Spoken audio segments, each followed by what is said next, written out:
नमस्कार, जेके प्राइम में आपका स्वागत है। मैं हूं विनोद कुमार। दर्शकों, आरटीआई को लेकर के आरटीआई तो निरस्त कर दी गई है, लेकिन इस आरटीआई की वजह से, जी मैं बात कर रहा हूं वो आरटीआई जो आरटीआई एक्टिविस्ट ने लगाई थी इस बात को लेकर के कि सरकारी कितने नॉन गस्टेड हो चाहे गस्टेड हो जो राष्ट्रीय स्वयंसेवक संघ से ताल्लुक रखते हैं। इस आरटीआई को 1 तारीख को लगाया गया था, 1 मई को लगाया गया था। उसके बाद 14 मई को उसको लेकर के एक ऑर्डर सरकार की तरफ से आता है और 4 जून को उसको खारिज किया जाता है। आरटीआई तो खारिज कर दिया, लेकिन बहुत सारे सवाल उठने लगे हैं कि 370 हटने के बाद, 35 से हटने के बाद क्या अभी भी ब्यूरोक्रेसी में ऐसे लोग हैं जो सरकार की छवि को खराब करना चाहते हैं। दूसरा सवाल ये उठता है कि सरकार, भारतीय जनता पार्टी ने भी सरकार की, यहाँ भारतीय जनता पार्टी और पीडीपी की सरकार थी, उस कार्यकाल में भी भारतीय जनता पार्टी जो राष्ट्रीय स्वयंसेवक संघ से संबंधित काम थे वो क्या नहीं कर पाई है।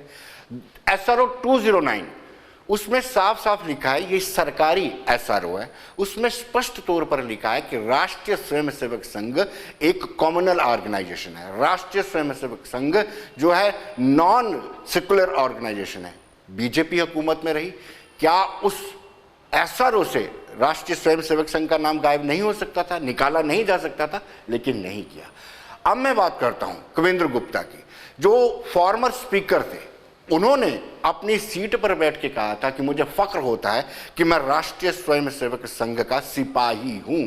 हम उनसे बातचीत करेंगे और पूछेंगे कि आखिर SRO 209 में से, जो सरकारी SRO है, इम्पा में भी है, फाइनेंस डिपार्टमेंट में भी उस SRO की कॉपी है, उसमें से राष्ट्रीय स्वयंसेवक संघ का नाम क्यों नहीं निकाला गया।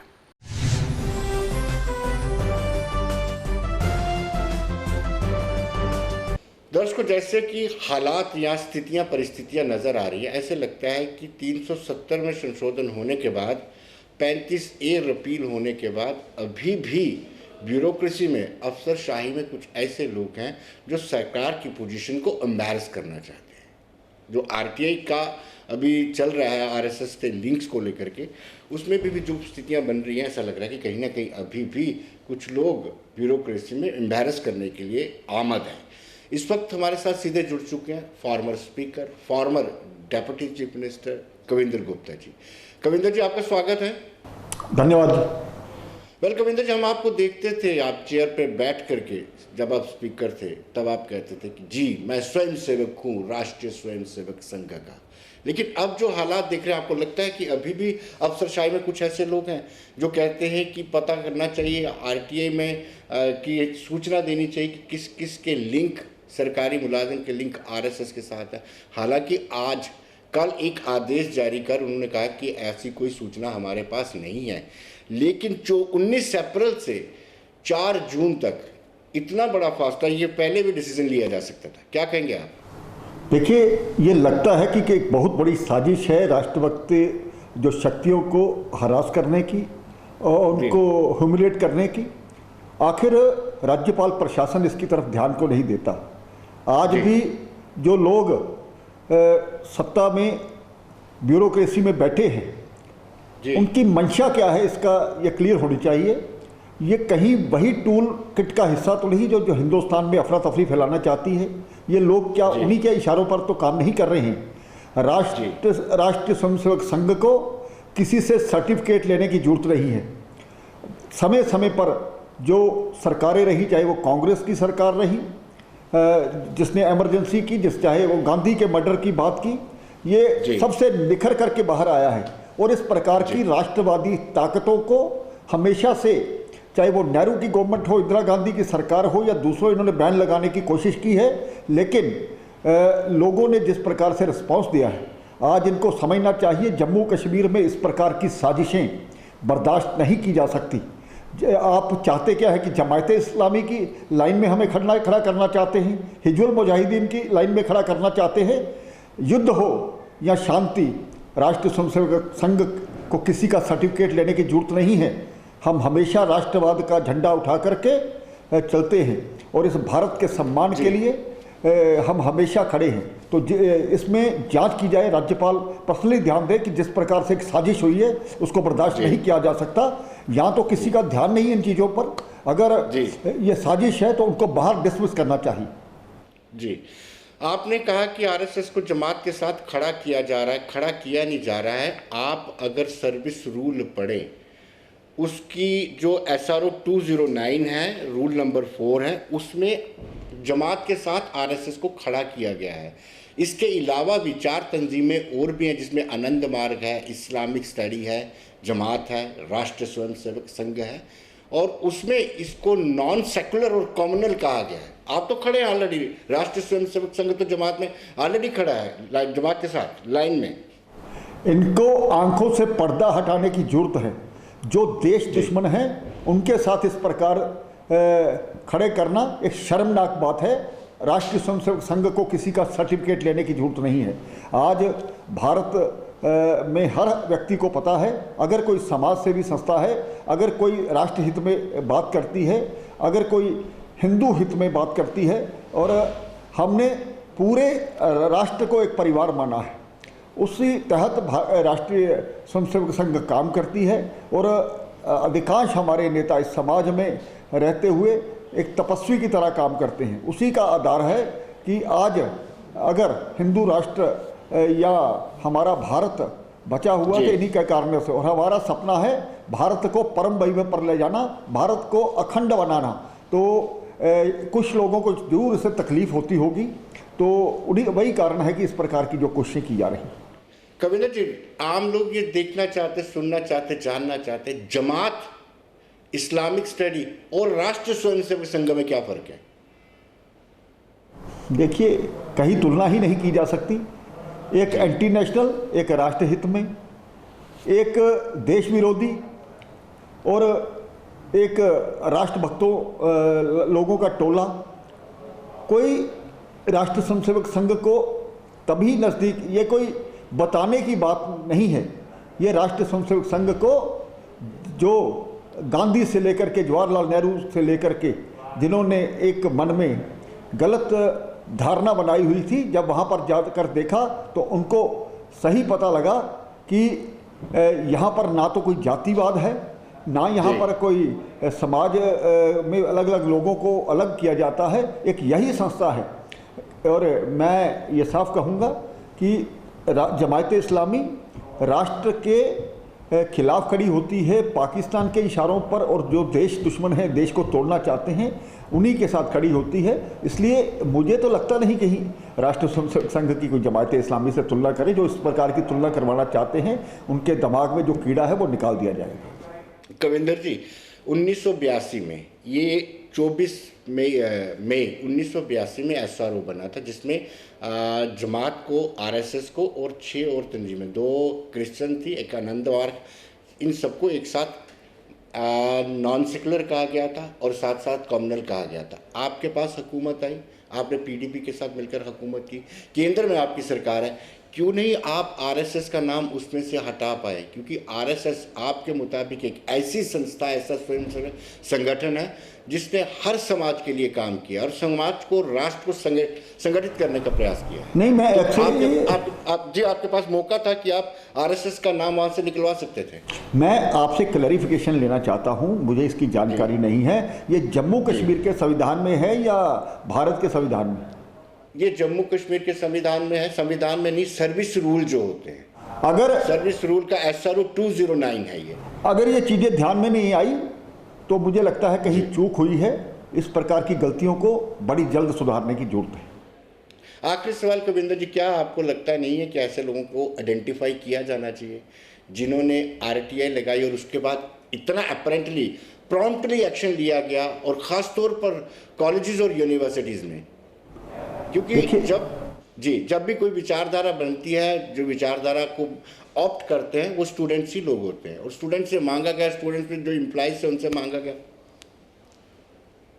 देखिए, बिल्कुल, जिसने भी ये साजिश की है, इसको मैं साजिश कहूँगा, जिसने भी ये साजिश की है, एक नया चैप्टर खोलने की कोशिश की है, वो समाज का दुश्मन तो है ही, देश का दुश्मन है और जम्मू कश्मीर का दुश्मन है, और सरकार में रह करके, सरकार का पैसा खा करके गलत काम कर रहे हैं। और ये भी जानने की जरूरत है ये किसके हाथ में खेल रहे हैं। इसके पीछे कोई और लोग तो नहीं, जो ग्रेटा थनबर्ग ने जो टूल किट जारी की थी, क्या उन्हीं का हिस्सा तो नहीं है? इसके बारे में जानकारी मिलेगी तो दोबारा बात करेंगे। जी धन्यवाद कवि जी, शुक्रिया।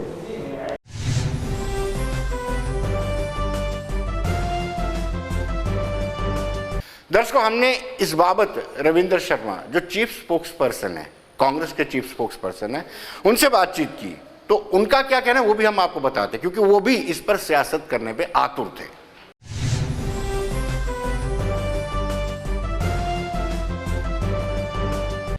जी दर्शकों, इस वक्त हमारे साथ सीधे जुड़ चुके कांग्रेस के chief spokesperson advocate Ravindra Sharma. Ravindra ji, आपका स्वागत है। धन्यवाद। एक नई कंट्रोवर्सी बनती है। एक आरटीआई एक्टिविस्ट आरटीआई लगाता है कि सरकारी महकमों में कितने लोग आरएसएस से ताल्लुक़ रखने वाले हैं, और 14 अप्रैल को ही सरकार आदेश भी जारी करती है डिपार्टमेंट्स को कैसे आइडेंटिफाई करें। हालांकि ऐसा कोई प्रोविज़न नहीं होता कि नौकरी देने से पहले ये पूछा जाए कि आप राष्ट्रीय स्वयंसेवक संघ के स्वयंसेवक हैं या नहीं। और उसके बाद 4 जून को सरकार आरटीआई खारिज करती है। कैसे देखते हैं इसको आप? देखिए, बात यह है कि अब ना तो हमें आरटीआई देने का पता और किसने दी और किस मकसद से दी जी। और आरटीआई में किस अफसर ने उसके पास गई है। ज़ाब्ता तो यह है कि जो इन्फॉर्मेशन आपके पास नहीं है, आप कंसर्न महकमे को आरटीआई एप्लीकेशन फॉरवर्ड करेंगे। मीडिया के माध्यम से ये पता चला है। ये एक बहुत बड़ा डिबेट है कि इस तरह की कई संस्थाएं हैं, ठीक है, जिसके हालांकि आरएसएस आज एक प्योरली नॉन पॉलिटिकल तो नहीं रही, चाहे वो नॉन पॉलिटिकल है। देखा जाता है कि देश के प्रधानमंत्री, गृह मंत्री भी वहाँ जाके चर्चा करते हैं। मीडिया के माध्यम से पता लगता है कि आज मेंटर वही हैं बीजेपी के, गाइडेंस वहाँ से मिलती है। तो ये एक इशू कंट्रोवर्शियल है। किसी ने इतना किस जानकारी किस मकसद से मांगना चाहिए, क्योंकि इस वक्त एक डिपार्टमेंट के अंदर कोई सरकार जो है वो कुछ लोगों के खिलाफ, मुलाजमीन के खिलाफ उनके एंटीसीडेंट्स देख रही है और उनके खिलाफ कार्रवाई भी कंटेम्पलेटेड है। तो उस परिप्रेक्ष्य में किसने आरटीआई लगाई, किस मकसद से लगाई और उसके लिए क्या प्रोसीजर सरकार ने फॉलो किया, देने वाले वही और यही सरकार है। एडमिनिस्ट्रेशन जो है इस वक्त आप जानते हैं वो केंद्र के अंदर है। केंद्र में सरकार भारतीय जनता पार्टी है, इसका जवाब भारतीय जनता पार्टी दे। लेकिन क्या रविंद्र जी आपको लगता है कि ऐसा होना चाहिए? Do you think? नहीं, देखिए, राय हमारी कुछ नहीं रखती। हम तो कहते हैं पॉलिटिक्स एंड रिलीजन अलग रहना चाहिए। वो तो सुप्रीम कोर्ट का, देश का संविधान भी कहता है कि state has no religion. Secularism का मतलब यह है कि हम सेकुलर स्टेट और सेकुलर नेशन के हिस्सा हैं। हमारा आइन भी सेकुलर है कि कोई भी आदमी राजनीति करना है तो वो सामने अपना बताएगा कि मेरी राजनीतिक आइडियोलॉजी ये है। आज तक पहले तो आरएसएस जो है वो अलग दिखती थी भारतीय जनता पार्टी, वो कहते थे हमारी कोई विचारधारा नहीं है। आज तो कोई अंतर बीजेपी और आरएसएस में दिखता नहीं। किसी ने दी होगी, हम तो नहीं जानते, ना हमको उसका मालूम है। लेकिन बात यह है कि जब आप रिलीजन और पॉलिटिक्स को मिक्स करेंगे तो इस देश को खतरा है। चाहे वो किसी भी धर्म का इस्तेमाल हो राजनीति में, उससे इस देश की भिन्नताएं, जो डाइवर्सिटी है, वो उनको खतरा है कि उसमें टकराव होगा और उसमें देश की एकता और अखंडता जो है वो तार तार होगी। इसलिए मैं उस कंट्रोवर्सी में फ़िलहाल नहीं जाऊंगा। इस पर चर्चा होगी कि आरटीआई कौन देने वाला है, ना हमें हम जानते हैं, ना हमें जानकारी है, मीडिया के माध्यम से पता चला है। लेकिन क्या ऐसा कोई प्रोवीन है? ऐसा मुझे नहीं लगता कि कोई सीएसआर में या कहीं प्रोवीन है कि आप किसी की, कोई आरएसएस में जाता है, कोई किसी दूसरी शाखा में जाता है तो उसकी जानकारी सीआईडी के पास तो हो सकती है कि ना सरकार के पास या सरकारी महकमे के पास हो नहीं सकती। क्या वो जायज़ है मुलाजिम के लिए या नहीं है, उसके ऊपर चर्चा फिर किसी वक्त की जाएगी। क्यों कि आज की जो भूमिका है उसके ऊपर सवाल खड़े होंगे। अगर आप किसी दूसरे धर्म की संस्था के साथ अगर कोई जुड़ा हुआ मुलाजिम है, उसको आप इस बुनियाद पे डिसमिस करेंगे या इस पे करेंगे कि वो क्योंकि एक धार्मिक या ऐसी संस्था के साथ जुड़ा है जिसकी विचारधारा अलग है, तो या तो फिर ये यकसा होना चाहिए। तो अदरवाइज़ ये कंट्रोवर्सीज बनती हैं। इसका क्या मकसद है ये हम नहीं जानते और इन चीज़ों से लाभ नहीं होना चाहिए कि आप कोई कंट्रोवर्सीज बढ़ाएं। हम इसके पीछे नहीं हैं। रविंद्र जी, बहुत बहुत शुक्रिया आपका। धन्यवाद। धन्यवाद। धन्यवाद।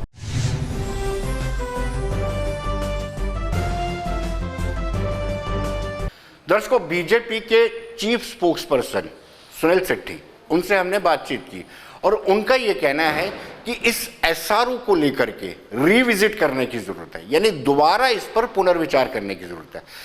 सेट्टी जी, आपसे हम ये जानना चाहेंगे कि आप हमें ये बताइए कि एसआरओ को लेकर के क्या संशय है, क्यों इसमें से आरएसएस को नहीं निकाला गया?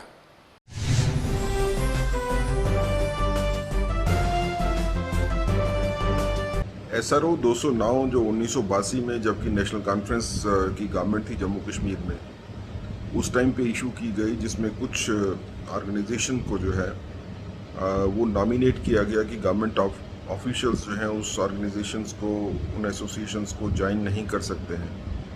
अनफॉर्चुनेटली राष्ट्रीय स्वयंसेवक संघ को भी उस लिस्ट में डाला गया, जिसमें बाकी ऑर्गेनाइजेशंस जो हैं वो सारी की सारी वो हैं जो एंटी नेशनल, जिनके हिस्ट्री रही है, जिनका काम करने का जो है एंटी नेशनल रहा है काम तरीका। आरएसएस को जानबूझ के उस लिस्ट में डाला गया क्योंकि उस टाइम पे गवर्नमेंट जो है वो नेशनल कॉन्फ्रेंस की थी और कश्मीर में आरएसएस को या भारतीय जनता पार्टी को विलन के तौर पे प्रोजेक्ट करना कश्मीर की पॉलिटिक्स का एक हिस्सा है। हालात अब बदले हैं, अब लोगों को समझ आ गई कि आरएसएस जो है वो नेशनलिस्टिक सोशल ऑर्गेनाइजेशन है जो लोगों की भलाई के लिए काम करती है। काफ़ी बड़ी तादाद में लोग कश्मीर से भी आरएसएस के साथ जुड़े हैं, वो डिफरेंट रिलीजन्स के साथ बिलोंग करते हैं, उसमें मुस्लिम्स भी होंगे, उसमें हिंदू भी हैं, उसमें बाकी कम्युनिटीज़ के लोग भी हैं। तो ये 1982 में जब ये एसआरओ निकाली गई तो तब भी इसका कोई पर्पस नहीं था, क्योंकि गवर्नमेंट एम्प्लॉय जब नौकरी ज्वाइन करता है तो उसको कोई डिक्लेरेशन देने की ज़रूरत नहीं होती है कि उसने किसी ऑर्गेनाइजेशन को ज्वाइन किया है, किसी ऑर्गेनाइजेशन का हिस्सा है या नहीं है। आज के हालात के चलते हुए एक आरटीआई में एप्लीकेशन डाल के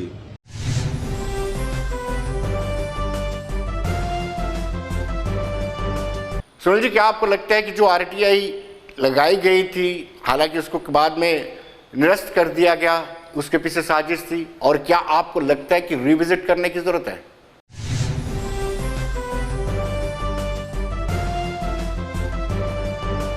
ये पता करने की कोशिश की गई कि कोई गवर्नमेंट ऑफिशियल्स आरएसएस के साथ एफिलिएटेड हैं या नहीं, अगर हैं तो उनकी लिस्ट दी जाए। हमें लगता है कि ये शरारत है। ये शरारत इसलिए भी है कि आप नॉमिनेट करवा के सोचते हैं कि आप मिलिटेंट्स की मदद करेंगे और इन लोगों को टारगेट किया जाएगा, आरएसएस के वर्कर्स को टारगेट किया जाएगा, क्योंकि बड़ी तादाद में आरएसएस के वर्कर्स जो है उनकी हत्याएं हुई हैं। लेकिन ये बेमानी है, क्योंकि ऐसा कोई रिकॉर्ड गवर्नमेंट के पास होता नहीं, और इसलिए आरटीआई में जो एप्लीकेशन डाली गई उस आरटीआई की एप्लीकेशन को रिजेक्ट भी किया गया। लेकिन मुझे लगता है कि 1982 में जो एसआरओ 209 निकाली गई, इसको रिविजिट करने की ज़रूरत है। गवर्नमेंट को चाहिए कि इसको दोबारा रिव्यू करे और आरएसएस को जो इसमें नॉमिनेट किया हुआ है उसको जो है वो दुरुस्त करने की ज़रूरत है।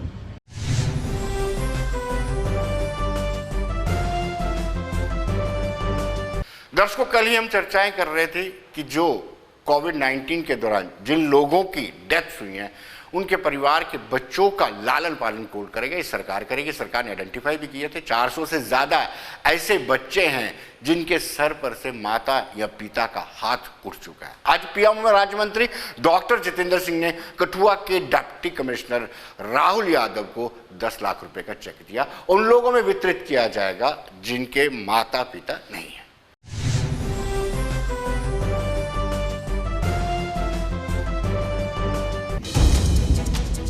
हमारा जो गवर्नमेंट टोटल 4000 एलपीयू के बाद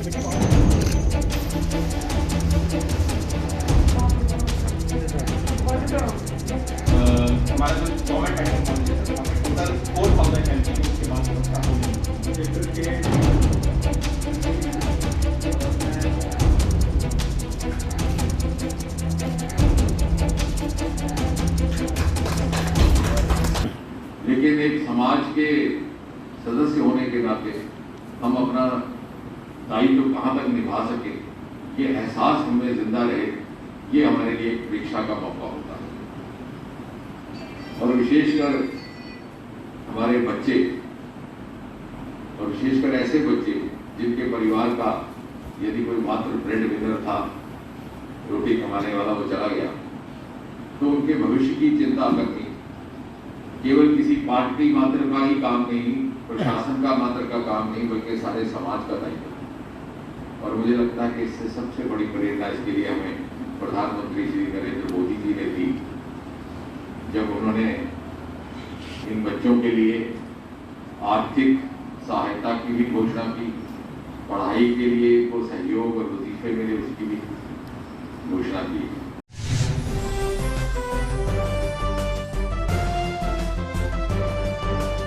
दर्शकों, राजौरी की बात करेंगे। 2 दिनों में 23 बच्चे पॉजिटिव आए हैं। बच्चों की जब हम बात करते हैं तो वेव 3 में माना जा रहा है कि यंग और बच्चे उसमें शामिल हो सकते हैं, यानी उन पर ज़्यादा असर कर सकते हैं। लेकिन आप देखेंगे 2 दिनों में 23 बच्चे पॉजिटिव आए हैं।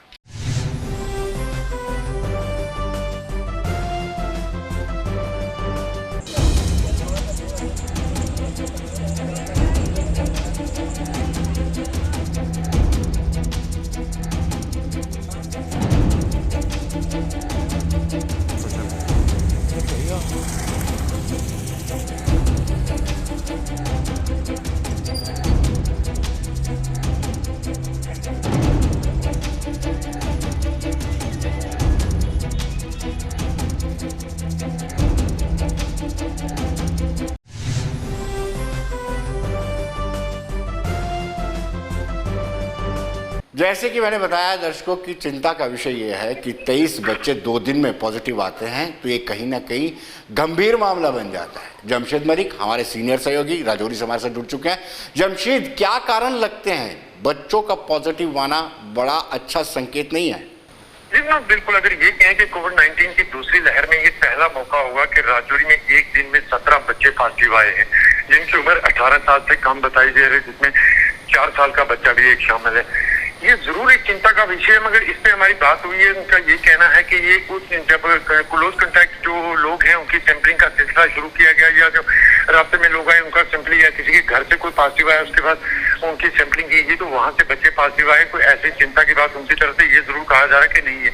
मगर आज भी 80 पॉजिटिव नए मामले सामने आए, जिसमें से 6 फिर बच्चे आज दोबारा पॉजिटिव सामने आए, और इसका 2 दिनों में 23 बच्चे राजौरी में पॉजिटिव आए। ये जरूर एक चिंता का विषय माना जा सकता है, क्योंकि पहले ही जिस तरह एक्सपर्ट की तरफ से ये कहा गया था कि तीसरी लहर भी आ सकती है और तीसरी लहर में बच्चों को सबसे ज्यादा अफेक्ट किया जाएगा।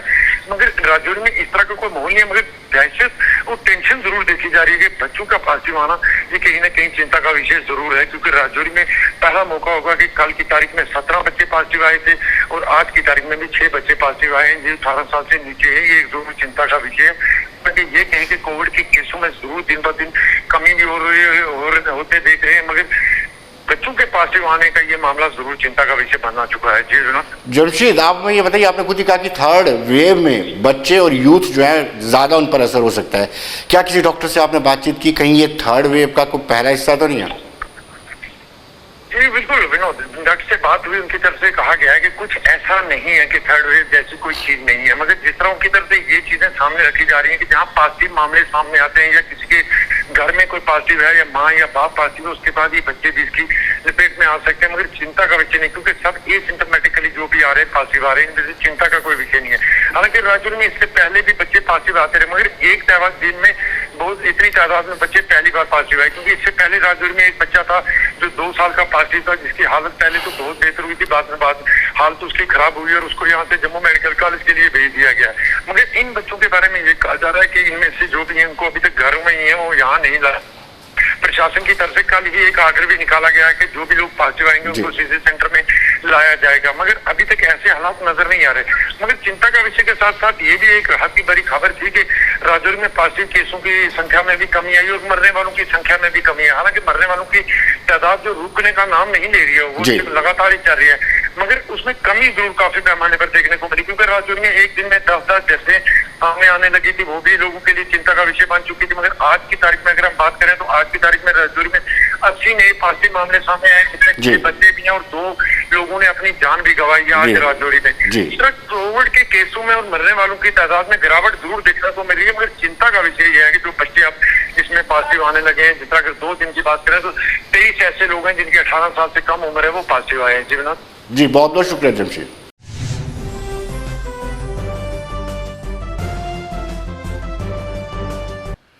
दर्शकों, कोविड-19 के कार्यकाल में इस दौरान हर एक व्यक्ति जिसने सेवा की है वाकई में महायोद्धा है। सफाई कर्मचारी से लेकर सीनियर फैकल्टी, बड़े से बड़े डॉक्टर, सब ने अपना अपना योगदान दिया है। लेकिन डॉक्टर शिवानी शर्मा ने एक अपनी मिसाल कायम की है। वो लखनपुर में तैनात है और लोगों के टेस्ट भी कर रही हैं। आपको बताते चले, वो खुद 8 मंथ की प्रेगनेंसी में है, यानी अपनी नन्ही सी जान को भी पाल रही हैं और एक मिसाल बन करके सेवा भी कर रही है। असल महायोद्धा वही कहलाते हैं।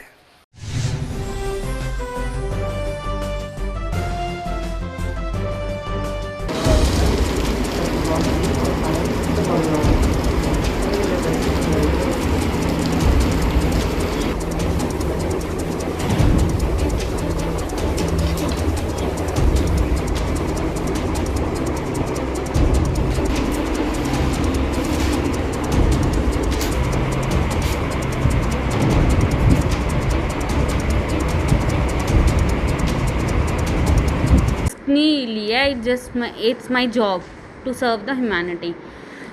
रिस्क तो रहता है प्रेगनेंसी में, बट कोविड ऐसी सिचुएशन है, इसलिए वॉर लाइक सिचुएशन, जैसे इंडियन आर्मी बॉर्डर्स पे अपने हमें प्रोटेक्ट करते हैं इवन वॉर, तो वैसे हमें एज ए फ्रंट लाइन अपनी जनता को प्रोटेक्ट करना है इस कोविड से। अगर हम ही पीछे चले गए तो कौन आगे प्रोटेक्ट करने आएगा उन्हें, तो इसलिए हमारा रिस्क तो लेना ही पड़ेगा ना, रिस्क के बिना नहीं होगा।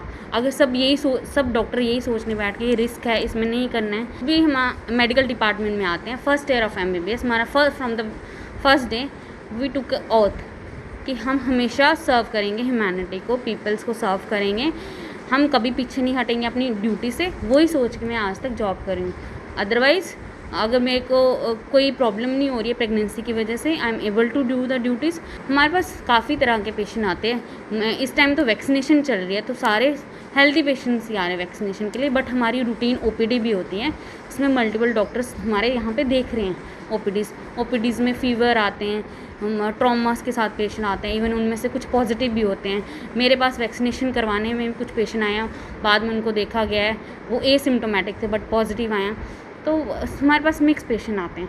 अगर उनको हम एडवाइस करते हैं normal treatment like fever symptomatic treatment advice करते हैं। इन केस हमें लगता है ज़्यादा डिटोरेट हो रहा है, हम फर्दर उसको फॉलो करते हैं और उसको फिर रेफरल करते हैं अगर उनको वेंटिलेटर की ज़रूरत है। अदरवाइज़ हम अपने लेवल पे ही मैनेज करने की कोशिश करते हैं।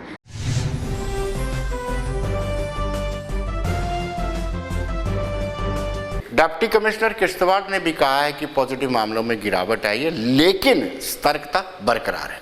और इस समय तक हमारे पास सेकंड सर्च में 1385 केसेस हैं। और इसमें खुशी की बात यह है कि उसमें से 1125 केसेस जो हैं वो रिकवर हो चुके हैं। हमारे पास एक्टिव केसेस जो हैं वो 250 के आसपास हैं। आज के मिला के थोड़े से बढ़ जाएंगे। और ये एक बहुत अच्छी रिकवरी रेट है जो हमारा यूटी के एट पार है।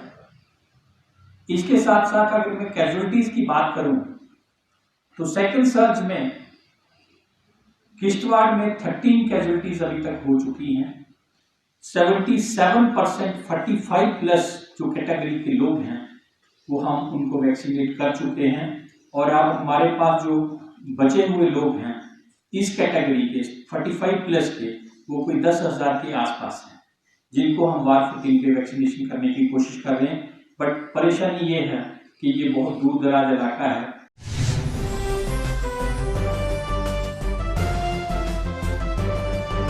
तो दर्शकों, बने रहिए देश दुनिया की खबरों के लिए और मुझे दीजिए इजाजत।